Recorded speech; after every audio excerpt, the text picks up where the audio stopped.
ये एक बिल्कुल आसान पाइप है। इसके लिए आपको एक शफाफ कप, मुड़ने वाली इस स्ट्रॉ और इसके लिए कैंची की ज़रूरत होगी।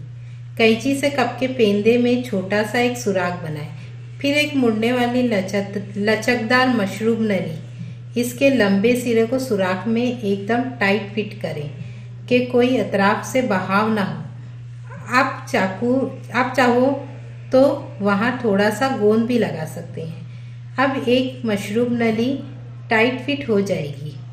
इसके बाद कप में पानी भरें तो शुरू में कुछ नहीं होगा, और जैसे जैसे पानी की सतह बढ़ती जाएगी और मोड़ के ऊपर तक जाएगा, वैसे ही नीचे वाली मशरूम नली से पानी निकलना शुरू हो जाएगा। बड़ी तेजी से पानी का बहाव होगा।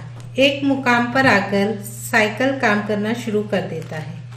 अब इसी तजुर्बे का मज़ा आप रंगीन पानी के ज़रिए भी देखें। इसमें रंगीन पानी भरते हैं तो शुरुआत में कुछ नहीं होता, फिर भरे तो भी कुछ नहीं होगा, लेकिन जैसे ही पानी की सतह मोड़ के ऊपर जाएगी, पानी तेज़ी से बहने लगेगा।